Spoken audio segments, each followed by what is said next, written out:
Muy buenas tardes, señores, y bienvenidos a esta su casa un día más. Este viernes 3 de enero, pues no es un buen día para el Gobierno porque ha salido nuevas informaciones de la UCO sobre el fiscal general del Estado, ya saben, imputado por un delito de revelación de secretos por actuar en contra de la pareja de Isabel Díaz Ayuso, Alberto González Amador. El objetivo era destruir políticamente y entiendo que también personalmente a la presidenta madrileña con información fiscal de su pareja, incluso antes de serlo.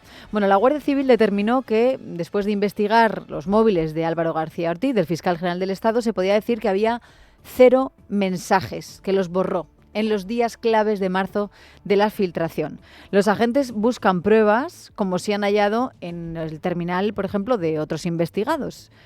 Por ejemplo, en el móvil de la fiscal jefe de Madrid, de Pilar Rodríguez, que no había borrado los mensajes cruzados con el fiscal general la noche previa a la filtración de ese documento, que es el que ha llevado a la pareja de Isabel Díaz Ayuso a presentar la querella. Ese documento es el del escrito del abogado de él ofreciendo reconocer la comisión de 2 delitos de fraude fiscal. Bueno, también en la documentación está lo que ha aportado la fiscal superior de Madrid, Almudena Lastra, y que refleja el cruce de mensajes con García Ortiz sobre la investigación a la pareja de Ayuso. Estos mensajes tampoco han aparecido en el móvil del fiscal general. Esto lo descubren los agentes de la UCO, pero en el móvil del fiscal ni rastro. Él mismo dijo que los había borrado, pero por protección, por protocolo, que lo suele hacer. Pero esto es algo que no cuadra, porque la fiscal jefe de Madrid, Pilar Rodríguez, no lo hizo, ella no los borraba. Y la Abogacía del Estado, que es la que defiende al fiscal general, él se opuso, la Abogacía se opuso al volcado de datos de su móvil porque decía que contenía datos muy delicados. Claro, tan delicados que fueron borrados. Qué casualidad. Pues bien, el 23 de diciembre, el magistrado del Supremo, Ángel Hurtado, después de tener esta información, le pidió a los agentes de la UCO más información, que siguieran el rastro del teléfono del fiscal general tras comprobar que no había mensajes. Y es donde hoy tenemos una respuesta. La respuesta de los agentes que han determinado que una semana después de ser imputado el fiscal general, cambió de móvil. Qué casualidad, cambió de móvil. Y a ver qué excusa pone ahora, el primer fiscal general del Estado imputado de la historia de España. Estoy ansiosa por conocer una respuesta coherente que pueda hilarse y utilizarse en esta historia de utilización política de datos que son privados de los ciudadanos españoles. Les decía también que no es un buen día para el Ejecutivo, tampoco por otras noticias, 2 más al menos que les voy a contar. La segunda es que el rey Felipe VI no va a acudir al acto inaugural por el 50 aniversario de la muerte de Francisco Franco. Claro, a lo mejor dicen ustedes, ¿y qué más le dará al Ejecutivo que el rey vaya o no vaya? Si siempre que puede le ningunea. Como en el caso de la invitación en la reapertura de la Catedral Parisina de Notre Dame, que no fue a pesar de ser invitado el rey junto al ministro Pablo Bustinduy, que tampoco iba. O todos o nadie, vino a decir el Ejecutivo. Bueno, pues la clave está en que Sánchez quiere que solo se hable del centenar de actos que él va a organizar durante todo el año. Y claro, lo que quería es que el jefe del Estado estuviera en esos actos, por lo menos en el inaugural, ¿no? Le gustaría su respaldo. Importante. Claro, esto, por ejemplo, para el Partido Popular, esta cantidad de actos que se va a sacar de la manga el Ejecutivo, pues esto no es más que una cortina de humo para que no se hable de los casos de corrupción que afectan al Gobierno y a sus alrededores. Y lo que hasta ahora les habíamos contado en esta última semana y en esta misma es que el rey Felipe, el día 8 de enero, el próximo miércoles, pues lo más seguro era que no pudiera acudir porque es el último día para presentar las credenciales para los nuevos embajadores en nuestro país. Desconocemos si este es finalmente el motivo principal de su ausencia. Creemos que sí, porque hemos visto su agenda. Pero lo que sabemos hoy, la noticia que salta hoy, llega por boca del propio Gobierno y no por la Casa del Rey. Esto de que no va a ir por problemas de agenda, que es lo que hemos conocido a media mañana en el día de hoy. Vamos a ver lo primero qué es lo que dice la información oficial que viene de Moncloa. Rubén Fernández, buenas tardes. Buenas tardes. Moncloa confirma que el rey no asistirá al primer acto que conmemorará los 50 años de la muerte de Francisco Franco. De los 100 eventos que prepara el gobierno, Felipe VI solo estará en dos: una visita institucional a los antiguos campos de concentración de Auschwitz y Mauthausen, y también presidirá otro acto que se celebrará en España y que, según fuentes del gobierno, conmemorará el importante papel que jugó la monarquía en la transición. Las mismas fuentes han reconocido que el rey y el presidente del gobierno, Pedro Sánchez, han tenido la oportunidad de tratar este y otros asuntos durante esta semana. En este encuentro, Felipe VI se excusó en que, por razones de agenda, no podrá asistir al primer acto que se celebrará este miércoles 8 de enero en el auditorio del Reina Sofía, y al que asistirán, según afirman en Moncloa, empresarios, sindicatos, académicos, miembros del gobierno y las Cortes, además de ONG, asociaciones y demás entidades de la sociedad civil. Gracias, Rubén. Así que lo que vemos hoy también y que se puede extraer leyendo entre líneas es que la Moncloa ha confirmado la ausencia del rey antes de que lo hiciera la propia Casa Real, que facilita cada viernes la agenda de sus majestades para la semana siguiente y que ya ha colgado, por cierto. Efectivamente, no va a ir al acto de celebración de la muerte de Franco porque no está en la agenda. Eso es lo que podemos ver en este momento. Hace unos días el Confidencial publicó que Sánchez le pidió a Zarzuela que los reyes asistieran a este primero del centenar de actos que tiene previstos para este 2025, que se va a celebrar por todo el país y que, bueno, pues se trata de celebrar el fallecimiento del dictador, diciendo que quieren poner en valor la gran transformación en este medio siglo de democracia, ¿no? Esto ya lo dijo el propio presidente delante de toda la opinión pública. Claro, esta invitación o este insistir de Sánchez en estas conversaciones mantenidas con la monarquía provocó malestar en la Casa del Rey, que desde el principio le ha restado importancia al evento. ¿Por qué? Hombre, entre otras cosas, porque tiene demasiado sello ideológico, demasiado gubernamental, ¿no? ¿Qué hace ahí el monarca? Que tiene la obligación de mostrar neutralidad.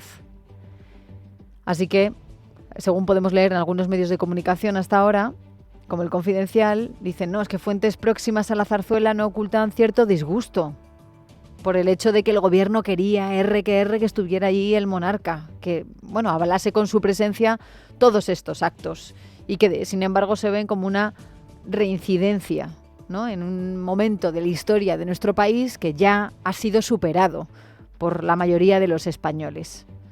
Pero Sánchez, ya saben que quiere seguir con esa propaganda, ¿no? Si se habla de Franco, es verdad que no se habla de otras cosas.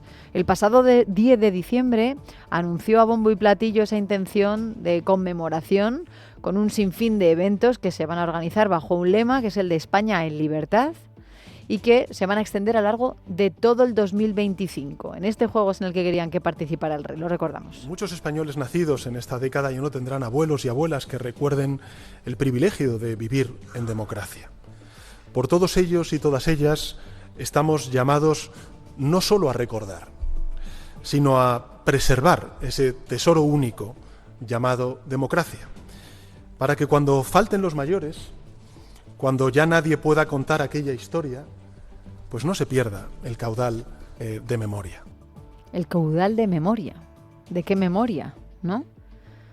La de unos pocos, la de un único bando, o la memoria de las que se inventan la ley de memoria histórica o memoria democrática, rebautizada en 2022, y que pretende hacer ese reconocimiento, esa reparación, esa dignificación de las víctimas del fascismo y de los desaparecidos durante la guerra civil y la dictadura, además de los exiliados. Fíjense hasta dónde llega el punto de propaganda que el presidente del gobierno anunció que iba a crear un comité científico formado por muchos expertos para colaborar en la ejecución de este programa de actos. O sea, un comité científico para organizar los actos que se van a celebrar en los teatros, en las escuelas, en las calles, en los museos españoles. Además dijo que iba a hacer una especie de crear un alto comisionado para el cincuentenario, que no sabemos cuánto nos va a costar. Y tampoco vamos a saber, de momento no sabemos para qué va a funcionar, cuáles van a ser sus funciones concretas.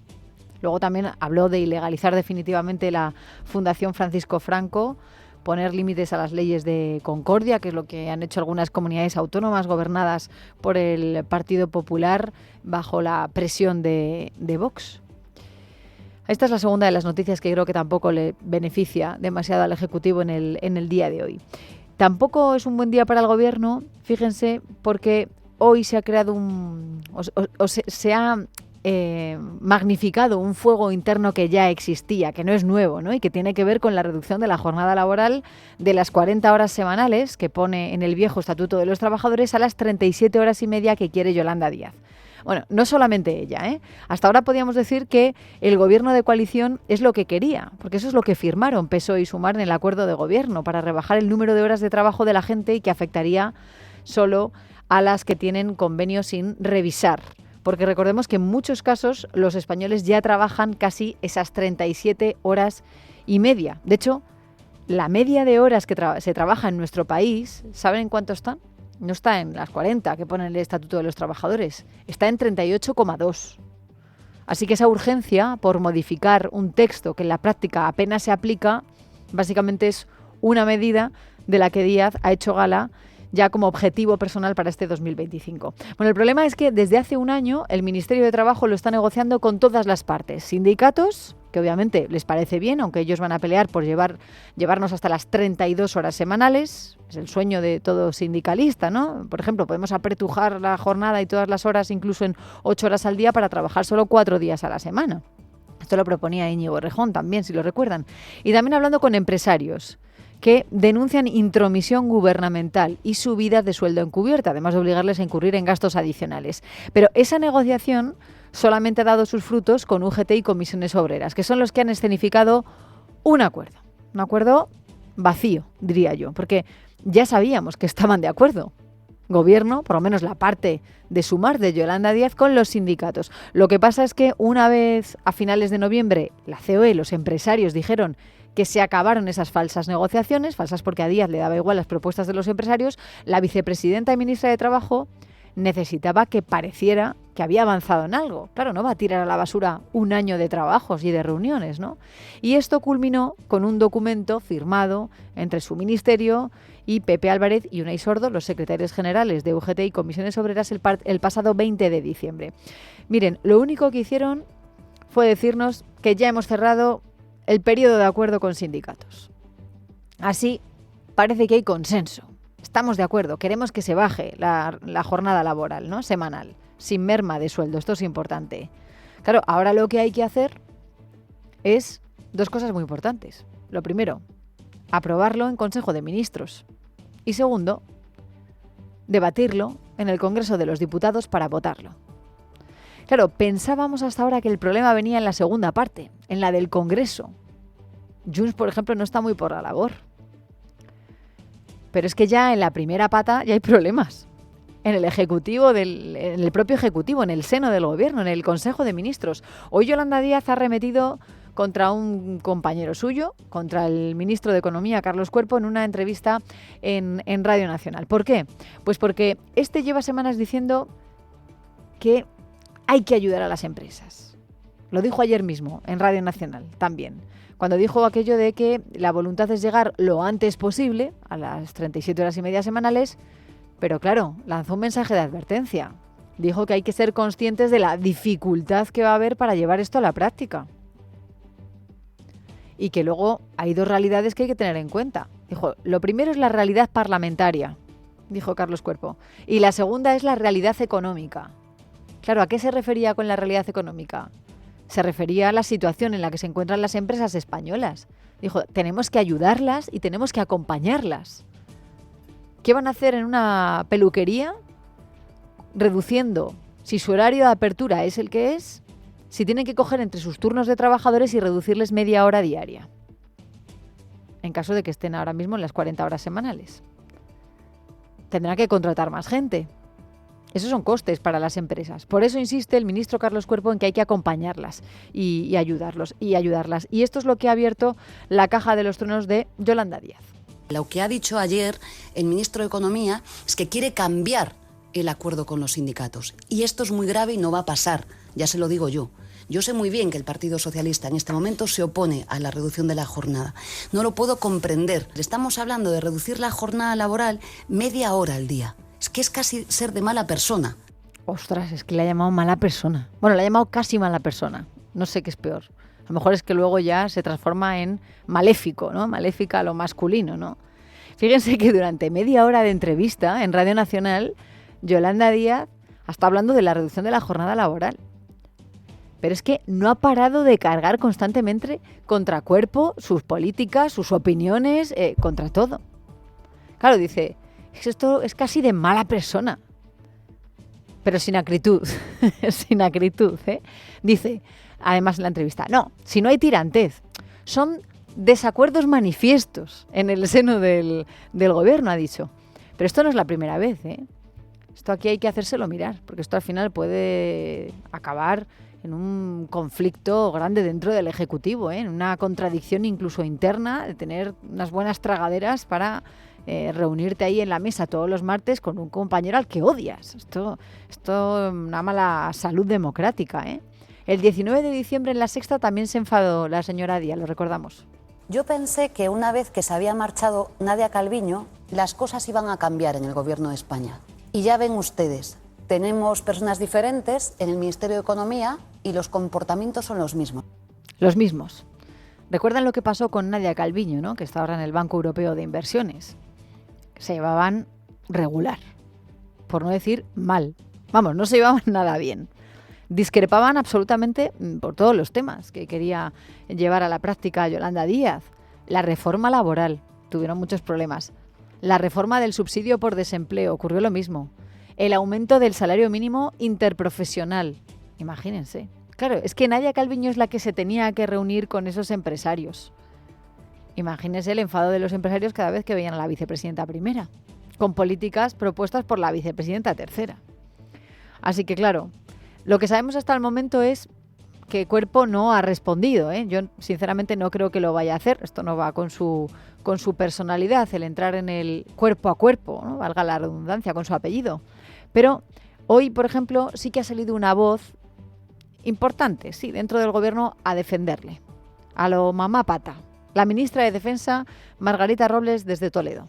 Yo no comparto en absoluto esos comentarios. Creo que el ministro Cuerpo es un hombre que tiene una enorme formación económica y, por tanto, yo no soy una experta en estos temas, pero creo que el Gobierno está trabajando unido en lo que sea lo mejor para los españoles y, desde luego, yo comparto plenamente las consideraciones del ministro Cuerpo. Bueno, esto de fondo así, no son aviones de guerra, pero helicópteros y esta cosa pues ayuda también a visualizar bien el conflicto que hay dentro del Ejecutivo, ¿no? Bueno, no obstante, Díaz quiere sacar su medida estrella, sí o sí. Y hoy se ha revuelto, desde mi punto de vista, de más, porque no solo ha ido a por Cuerpo, ha ido a por el Partido Socialista para hacer acusaciones en esta dirección. Yo tengo por escrito lo que quiere el Partido Socialista, atacar los derechos de las mujeres trabajadoras en nuestro país. No son acusaciones, lo que está en una mesa por escrito existe. Y cuestionar hoy la parcialidad en España es golpear a las mujeres trabajadoras en nuestro país. Ostras, esto mismo lo dijo de Antonio Garamendi, del presidente de la COE antes de las Navidades, Claro, por lo menos las negociaciones ya estaban rotas con su ministerio. Pero con el que no están rotas es con el de Economía. Para Garamendi, esta es una cartera, la de ministro Cuerpo, más razonable, con la que sí se puede hablar, no como con otras. Esto nos dijeron antes de las Navidades. ¿Y por qué se ha enfadado tanto Díaz? Pues mire, primero porque necesita ganar crédito, ¿no? Es la líder de Sumar. Las encuestas no le auguran un éxito parlamentario en un conglomerado difícil de organizar en el Congreso. Y por eso Díaz quiere ganar puntos. Es que lo necesita.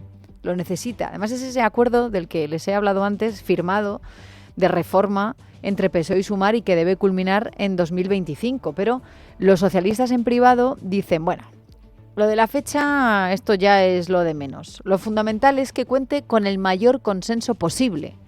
Y esto es lo que más le enfada a Díaz, porque ha puesto en varias ocasiones últimamente sobre encima de la mesa un plan de acompañamiento para que se adapten las empresas a las 37 horas y media semanales. Y esto no se lo ha perdonado Yolanda Díaz a Carlos Cuerpo, que víctima de una rabia sarnosa y tras ultimátums a los empresarios para que aceptaran sus lentejas, al final saben lo que ha ocurrido, ¿no? Que les han dejado sin esas ayudas, sin ese plan de acompañamiento para un aterrizaje más fácil. para llegar a esas 37 horas y media sin una rebaja del sueldo, para que se haga más llevadero. Es que si lo recuerdan, durante las negociaciones A3 entre el Gobierno, la patronal y los sindicatos, el Ministerio de Trabajo puso sobre la mesa ese plan que se tradujo allá por el mes de septiembre y octubre en que, por ejemplo, las pequeñas empresas, las de menos de 10 trabajadores, podrían recibir bonificaciones para contratar nuevo personal, para compensar esas horas que dejan de trabajar otras personas que ya tienen en su plantilla. Y hubo varios intentos de intentar atraer a la patronal al acuerdo. Por ejemplo, con exenciones aplicables a las cotizaciones a los nuevos contratos indefinidos, conversiones de jornadas parciales en completas que tampoco les gustaron a los empresarios. Esto, como no gustó, pues lo que hizo Yolanda Díaz fue decir, venga, pues voy a proponer más cosas. Ayudas directas, 375 millones de euros. Claro, lo que querían hacer era coger dinero del kit digital, ese programa que hay en el Ejecutivo para ayudar a las pequeñas empresas a que se vuelvan más digitales y meterlo en el otro programa, en el programa Acelera Pyme, ¿no? Que está financiado además con fondos europeos. De tal manera que, dice, cogemos 187 millones de euros y así estimulamos la productividad. Le damos digitalización a las empresas de menos de 5 trabajadores. Por ejemplo, en hostelería, en comercio, en peluquerías, en limpieza, en agricultura. Claro, esos son los sectores donde hay mayores dificultades para reducir la jornada laboral. Bueno, pues vamos a ponérselo más fácil, digitalizando. Pero tampoco le gustó esto a los empresarios. Claro, los empresarios, ¿qué decían? Hicieron sus cálculos y dijeron, es que si cogemos esos 187 millones y lo dividimos entre todas las pequeñas empresas que hay en nuestro país, es que no tocan ni a 800 euros cada uno. ¿De verdad? ¿Esa va a ser la ayuda? ¿Ese es el plan de acompañamiento? Y por eso se rompieron todos los papeles y todas las negociaciones. Así que claro, que coja ahora el ministro Carlos Cuerpo y vuelva a sacar este plan de incentivos para los pequeños empresarios cuando te han dejado tirada, pues la sienta fatal a la ministra de Trabajo. Y fíjense que igual que todos los caminos llegan a Roma, pues todos los caminos llegan también a Carles Puigdemont, que también tiene un protagonismo en toda esta historia. Es el segundo problema del Ejecutivo en la reducción de la jornada laboral. El secretario general de la UGT, Pepe Álvarez, en diciembre, si lo recuerdan, viajó hasta Bélgica, hasta Waterloo, para hablar con él. Tenía que hablar de la reducción de la jornada laboral, aunque en un primer momento, bueno, al principio dijo abiertamente que iba para hablar de eso, y luego en la rueda de prensa desde Waterloo intentó recular porque, claro, porque no estaba ahí su compañero Unai Sordo, de Comisiones Obreras, ¿no? Entonces dijo, no hemos hablado solamente de esto, hemos hablado de otros temas, ¿no? Tampoco es que me haya enviado Pedro Sánchez para hablar de los presupuestos generales del Estado, ni mucho menos, pero claro, hemos hablado de ello. Qué casualidad. Claro, aquí empiezan los juegos del hambre, también. Ese nexo entre Puigdemont y la COE. Claro, Álvarez intenta convencer a los de Junts de que tienen que, en el Congreso, si primero se ponen de acuerdo en el Consejo de Ministros, tienen que intentar ayudar a arrimar el hombro. También para que la COE lo acabe aprobando, que es lo que quiere el Ministerio de Economía, que haya consenso, que no se perjudique más a las empresas, ¿no? Y dicen, hombre, es que a lo mejor llega al Congreso de los Diputados y Junts presenta una enmienda a la totalidad. Y esto se paraliza. A lo mejor lo hacen para contentar también a la patronal. Junts también, PNV. Esto podría ser, se podría paralizar. Así que, por eso, desde Pepe Álvarez, desde UGT, dice que Puigdemont y los empresarios tienen mucho que ver con que la COE no quisiera firmar ese acuerdo y se levantara de la mesa de diálogo social después de tantos meses de negociaciones. No hay, es verdad, de manera formal reuniones entre COE y Junts. Claro que no. Pero la COE sí que tiene entre sus filas al presidente de Fomento del Trabajo, de Foment del Treball en Cataluña. Claro, él es muy crítico con la bajada de la jornada laboral. Y lo que creen es que Sánchez Llibre, que es vicepresidente de la COE, con esta negativa, hace que Garamendi se eche a un lado, ¿no? Y que esto no vaya a salir adelante. Esto es algo que ya se maliciaba a principios de diciembre el secretario general de Comisiones Obreras, Unai Sordo, que lo dijo abiertamente, hablando de que empieza la estrategia, lo recordamos. Somos conscientes de que COE también va a jugar su papel y va a presionar y va a trabajar con los grupos. Y seguramente haya un escenario también donde no es imposible que la aprobación de esta norma acabe siendo bloqueada en las Cortes Generales. Nosotros vamos a hacer un seguimiento también de esa actividad de COE para tratar de contrarrestarla. Contrarrestarla, claro, decían, ellos van a jugar sus cartas, los de la COE, pero nosotros también.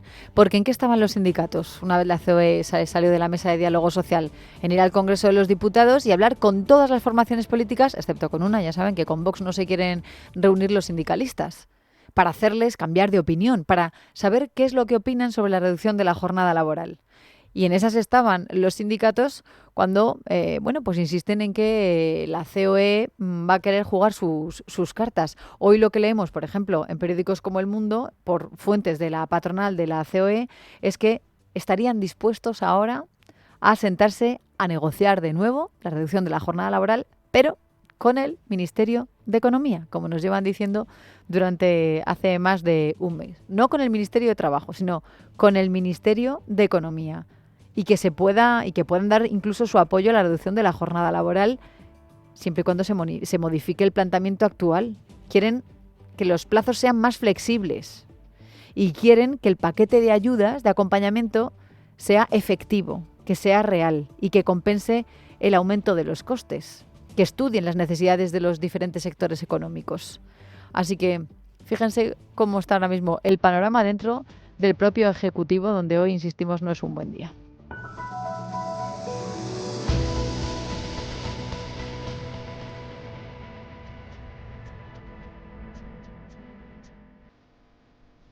Así llegamos hasta las 4:27, una hora menos en las Islas Canarias. Les resumimos otras noticias importantes de esta jornada, de este viernes 3 de enero, con la ayuda de Noelia Bautista. ¿Qué tal, Noelia? Buenas tardes. Buenas tardes, Leticia. Vamos a empezar con noticia de última hora porque tenemos una nueva misiva que es la que acaba de enviar el secretario general de Junts, Jordi Turull, al ministro Félix Bolaños. Una carta en la que ha pedido al Gobierno que deniegue la petición de indulto de su pena de inhabilitación que ha solicitado un ciudadano que dice con el que nada tiene que ver. En esa carta argumenta Jordi Turull que con la hipotética concesión del indulto se estaría blanqueando una actuación a su juicio claramente prevaricadora de los 5 magistrados que han denegado injustamente, dice, y de forma claramente arbitraria la aplicación de la ley de amnistía. Nuevo ataque de Turull a la justicia que concluye diciendo, Leticia, que lo procedente es que se le aplique la ley de amnistía. Esa es la noticia de última hora, pero tenemos más asuntos a esta hora porque estamos en una jornada en la que ha pasado por los micrófonos desde la mañana de Federico, el que ya es exalcalde de Jaén. Aquí Agustín González ha narrado cómo sus socios le han dado la espalda a pesar de que ha conseguido cumplir gran parte de los puntos pactados tras las elecciones municipales. Es por ello por lo que González asegura que hay otros intereses detrás de la moción de censura, pero no le augura buenos réditos a los socialistas. Sí que estamos haciendo cosas y por eso no se entiende esta moción de censura, salvo que haya otros intereses que lógicamente pues se lo critico muy yo de esta moción de censura a nosotros del propio presidente del gobierno, ¿no?